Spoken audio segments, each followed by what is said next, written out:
کہ انسان کو یہاں سے ایک ذہن دیا جا رہا ہے کہ جس حالت پر انسان زندگی گزار رہا ہے اور جس حالت پر وہ دنیا سے رخصت ہوگا، میدان محشر میں جب اس کو اٹھایا جائے گا تو جس حالت پر اس کا انتقال ہوا ہے اسی حالت پر میدان محشر میں اٹھایا جائے گا۔ اور یہ بتایا گیا مثال میں کہ بانسری بجانے والے کے ہاتھ میں بانسری ہوگی اور اسی حالت میں وہ اٹھایا جائے گا۔ تو پچھلے دنوں میں بھی ہم نے بتایا تھا کہ موت کا امکان جو ہے وہ بڑھاپے میں زیادہ تیز ہو جاتا ہے۔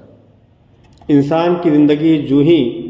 60-65 کے پاس پہنچتی ہے، پہنچنے کے بعد پھر موت کے امکانات زیادہ ہو جاتے ہیں۔ انسان زندگی پاتا ہے تو ہر مرحلے سے گزرنے کے بعد آخری مرحلہ جو ہے وہ بڑھاپے کا ہوتا ہے۔ بڑھاپے میں پہنچنے کے بعد اب کوئی مرحلہ نہیں ہوتا، وہ مرحلہ صرف اور صرف موت کا ہوتا ہے، تو امکانات اس میں بڑھ جاتے ہیں۔ پیارے آقا صلی اللہ علیہ وسلم نے اس حدیث پاک میں فرمایا کہ جس حالت میں انسان مرے گا اسی حالت میں قیامت کے دن اٹھایا جائے گا۔ اس حدیث کی شرح سنن ابو داؤد کی اس حدیث مبارکہ سے بھی ہوتی ہے کہ آپ صلی اللہ علیہ وسلم نے ارشاد فرمایا کہ جس کا آخری کلمہ لا الہ الا اللہ ہوگا وہ جنت میں جائے گا۔ جس شخص کا آخری کلمہ لا الہ الا اللہ ہوگا وہ جنت میں جائے گا، یعنی جس حالت پر مرا، موت جس حالت پر آئی اسی پر اٹھایا جائے گا۔ ہر شخص اس حالت پر اٹھایا جائے گا جس پر وہ مرا، یعنی اچھی یا بری، جس حالت پر آدمی مرے گا اسی حالت میں اٹھایا جائے گا۔ بارگاہ رسالت میں عرض کی گئی، یا رسول اللہ صلی اللہ علیہ وسلم، پیارے آقا صلی اللہ علیہ وسلم سے پوچھا گیا مجھے جہاد اور غزوہ کے بارے میں بتائیے۔ ارشاد فرمایا اگر تم اس حال میں قتل کیے جاؤ کہ تم صبر کرنے والے اور اللہ عز و جل پر بھروسہ کرنے والے تو تمہیں صابر اور متوکل اٹھایا جائے گا۔ تم صبر کرنے والے رہو اور اس حال میں تم کو اگر قتل کیا جائے تو تمہیں صابر اور متوکل اٹھایا جائے گا، اور اگر اس حال میں قتل کیے جاؤ کہ تم ریاکار اور متکبر ہو تو تمہیں ریاکار اور متکبر اٹھایا جائے گا۔ ریاکار اور متکبر اٹھایا جائے گا۔ الغرض جس حالت پر مرو گے اسی حالت میں اٹھائے جاؤ گے۔ حضرت سیدنا انس رضی اللہ تعالیٰ عنہ سے مروی ہے کہ جو نشے کی حالت میں مرے گا، اب دیکھیں یہاں پہ باتیں آ رہی کہ جو نشے کی حالت میں مرے گا تو وہ حضرت سیدنا ملک الموت علیہ السلام کی تشریف آوری کے وقت اس پر نشے کی کیفیت طاری ہوگی۔ جب منکر نکیر آئیں گے تب بھی نشے میں ہوگا، جب منکر نکیر آئیں گے تب بھی نشے میں ہوگا، اور بروز قیامت نشے کی حالت میں ہی اٹھایا جائے گا۔ پھر اسی حالت میں جہنم کے سکران نامی ایک خندق میں پھینک دیا جائے گا۔ سکران نامی ایک خندق ہے جہنم میں، اس کو جو ہے اس میں ڈال دیا جائے گا۔ اب دیکھیں یہاں پر کہ نشے کی حالت میں کیا شراب پینے والا شراب کی حالت میں انتقال نہیں کرتا ہے، مرتا ہے؟ شراب پی کر گاڑی چلایا، گاڑی چلاتے چلاتے ایکسیڈنٹ ہو گیا، مر گیا۔ حدیث کہہ رہی ہے کہ جس حالت پہ مرا ہے اسی حالت میں اٹھایا جائے گا۔ اب آپ یہاں سے ذہن لیجئے کہ کتنی نازک یہ گھڑی ہوگی کہ بارگاہ الہی میں پاک و صاف ہو کر کے گناہوں سے غلاظت سے ملاقات کا شرف ملنا تھا، مگر ہم نے اپنے وجود کو شراب کے ناپاک قطروں سے ناپاک کیا۔ اپنے زبان کو جس زبان سے لا الہ الا اللہ کا ورد کرنے کا حکم ہے، قرآن کی تلاوت کرنے کا حکم ہے، اس زبان کو شراب جیسے غلیظ ناپاکی سے ہم نے اپنی زبان کو بھی ناپاک کیا، اور دنیا سے اس حالت میں جا رہے ہیں کہ جب کہ ہمارا پورا ذہن گندا ہو چکا، شراب نے ہمارے پورے ذہن کو غلیظ کر دیا ہو۔ اس حالت میں کیا لکھا ہے کہ منکر نکیر آئیں گے تو اس وقت بھی وہ نشے کی حالت میں ہوگا اور دنیا سے چلا جائے گا، اور اسی حالت میں پھر اس کو اٹھایا جائے گا۔ یعنی یہ ایک بدقسمتی ہوگی انسان کی کہ ایسی حالت میں اگر اس کو موت آتی ہے کہ وہ شراب ہو یا پھر کوئی اور نشہ آور چیز ہو جس کی وجہ سے اس کا ذہن کام کرنا بند کر دیتا ہو،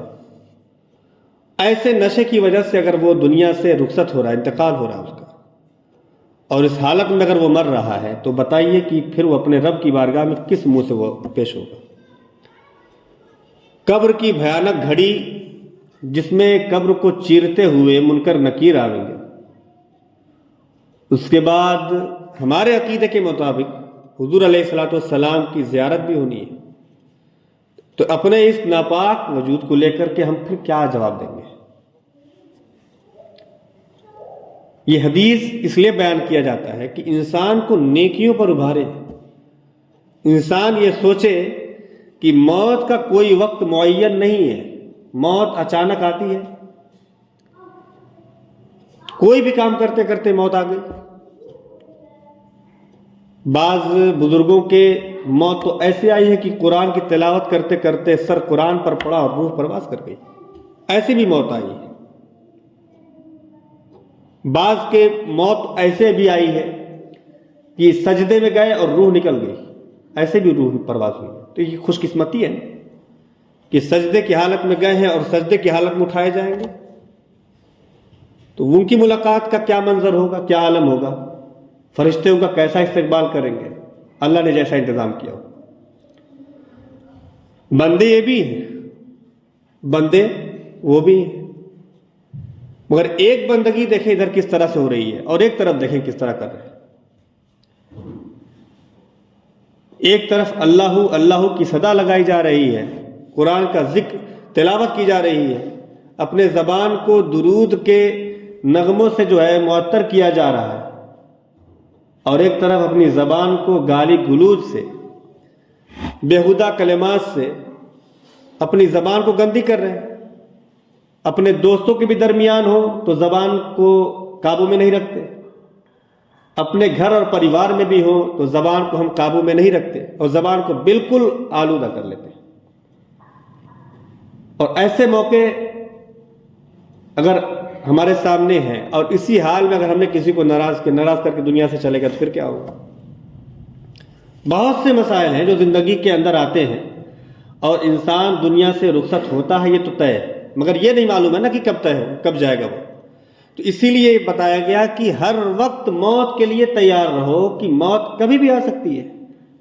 اور جب آئے گی تو ہماری وہ کنڈیشن کون سی ہوگی، ہمارا وہ اس وقت حال کیا ہوگا، ہم کس حال پر اپنے آپ کو پا رہے ہیں۔ کیا ہم اس وقت موبائل چلاتے چلاتے انتقال کر رہے ہیں،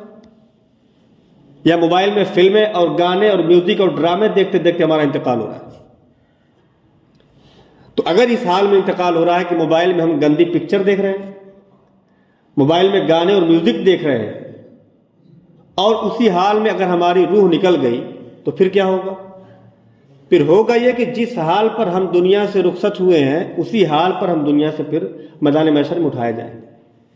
تو یہ کمال نہیں ہے، یہ بدقسمتی ہے، یہ افسوس کرنے کا مقام ہوگا کہ اگر اس حال میں ہماری موت آتی ہے، جس حال سے ہم کو ڈرایا گیا، جس حال سے ہم کو متنبہ کیا گیا، سمجھایا گیا،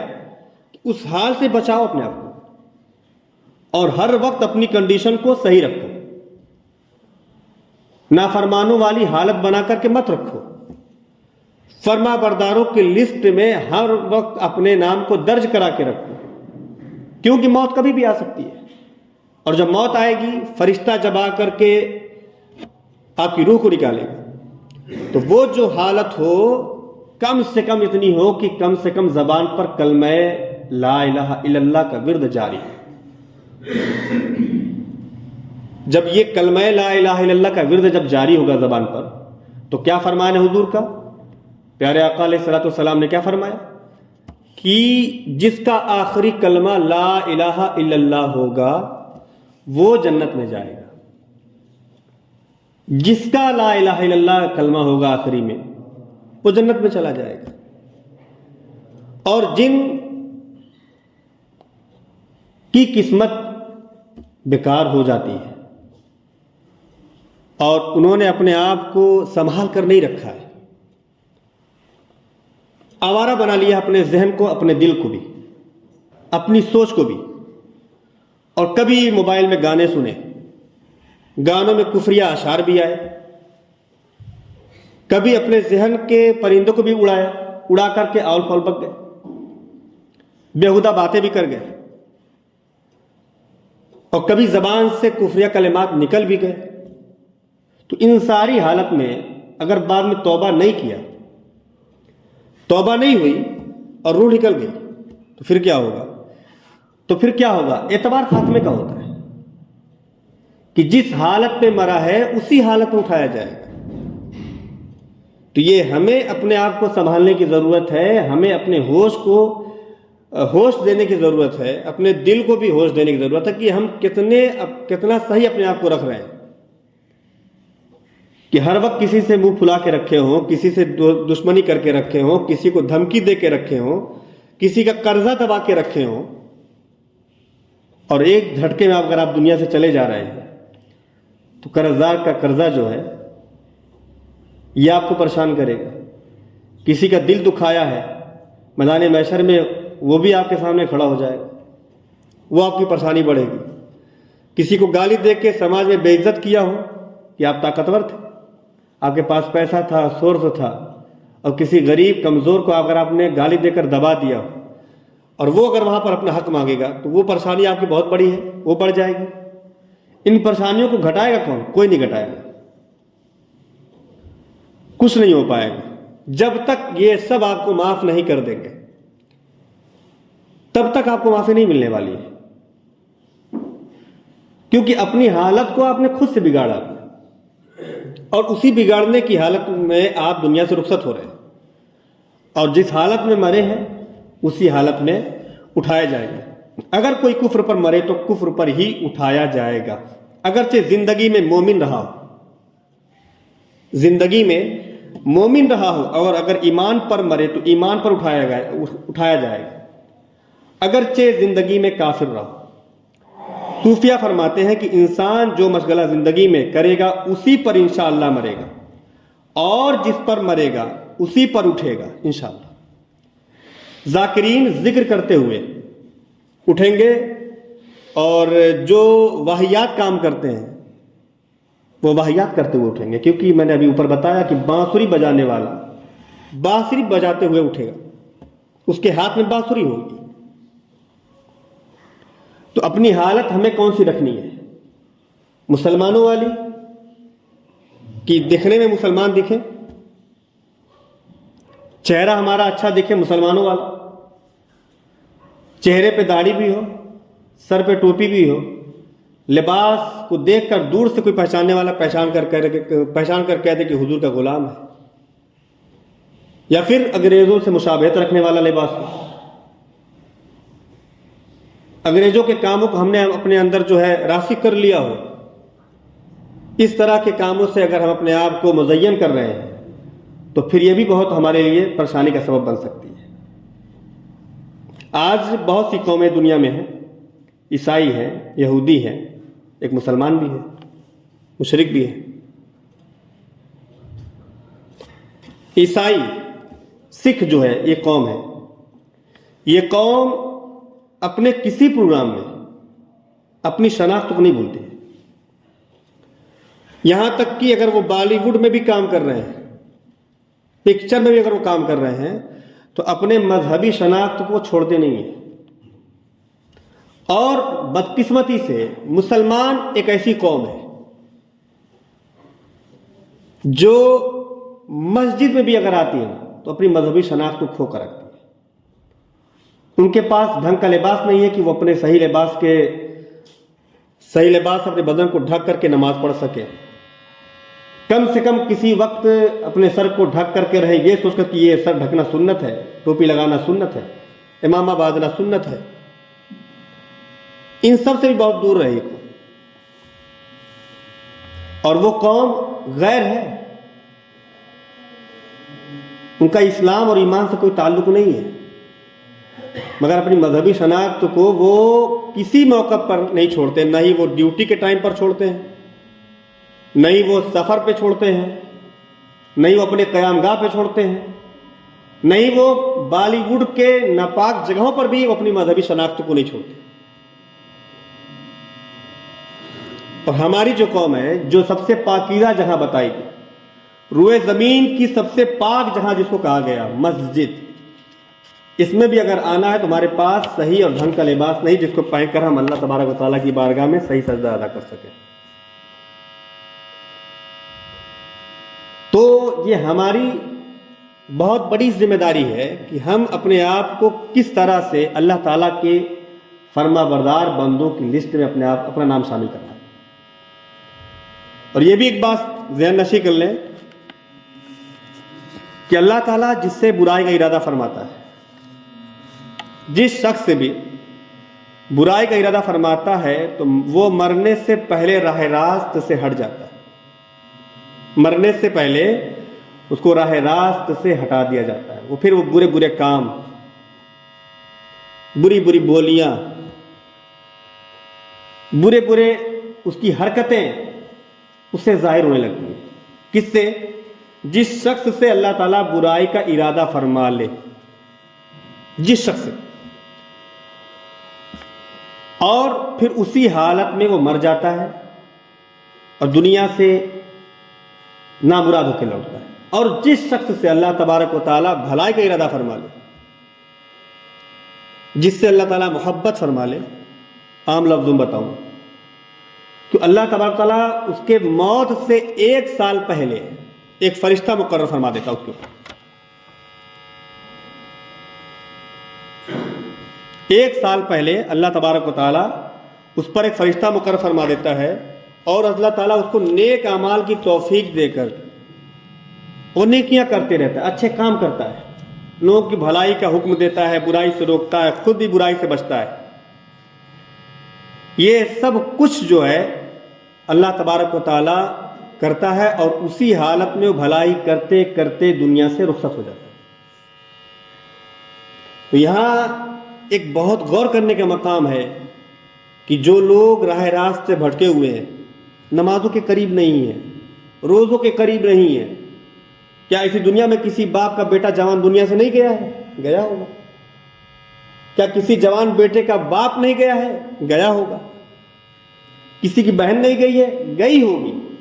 دنیا میں بہت سی مثال ہے، ایک نہیں ہزارہ، اگر کھوجیں گے تو ہزارہ ملے گی آپ کو، گئے ہیں دنیا سے۔ تو ان چیزوں سے اگر آپ نے نصیحت نہیں پکڑی ہے اور چاہتے یہ ہے کہ کوئی آ کے گھنٹہ پہلے بتائے کہ اگر تم ایسا نہیں کرو گے تو تمہارے ساتھ یہ ہوگا، تو آپ غلط فہمی میں رہتے رہتے دنیا سے مر جائیں گے، دنیا سے چلے جائیں گے، اور پھر جس حالت میں مریں گے اسی حالت میں آپ کو اٹھا دیا جائے گا۔ ام المومنین حضرت عائشہ صدیقہ رضی اللہ تعالیٰ عنہ سے مروی ہے کہ جب اللہ عز و جل، اب حدیث سنے ہوئے، کسی کے ساتھ بھلائی کا ارادہ فرماتا ہے تو اس کے مرنے سے 1 سال پہلے ایک فرشتہ مقرر فرما دیتا ہے جو اسے راہ راست پر لگاتا رہتا ہے، راہ راست پر، اچھے راستے پر وہ فرشتہ اس کی رہنمائی کرتا ہے، اس کے دل میں نیکیوں کی محبت بیٹھنے لگتی ہے، نیک لوگوں کی محبت بیٹھنے لگتی ہے، اچھے کام کرنے میں اس کا دل خوش ہونے لگتا ہے، برائیوں سے اس کا دل گھن کرنے لگتا ہے۔ تو وہ فرشتہ اس کو راہ راست پر لگاتا رہتا ہے، پھر جب اس خوش نصیب کی موت قریب آ جاتی ہے تو جان نکلنے میں جلدی کرتی ہے۔ اس وقت وہ اللہ عز و جل سے ملاقات کو پسند کرتا ہے اور اللہ تعالیٰ اس کی ملاقات کو پسند کرتا ہے۔ جن لوگوں کو اللہ تبارک و تعالیٰ بھلائی کا ارادہ، بھلائی کی توفیق دے دے، نیکیاں کرنے کی توفیق دے دے تو اللہ تبارک و تعالی اس کی ملاقات کو پسند فرماتا ہے، اور یہ شخص جو دنیا سے جا رہا ہے یہ گھبرایا ہوا نہیں رہے گا، اس کو بھی اپنے پروردگار کی ملاقات بہت پسند ہوگی۔ تو اور جب اللہ عز و جل کسی کے ساتھ برائی کا ارادہ فرماتا ہے تو مرنے سے 1 سال پہلے ایک شیطان اس پر مسلط کر دیتا ہے جو اسے بہکاتا رہتا ہے یہاں تک کہ وہ بدترین حالت میں مرتا ہے۔ پھر جب موت آتی ہے تو اس کی جان اٹکنے لگتی ہے جب موت آتی ہے تو اس کی جان اٹکنے لگتی ہے، اس وقت یہ شخص اللہ عز و جل سے ملنے کو پسند نہیں کرتا اور اللہ تعالیٰ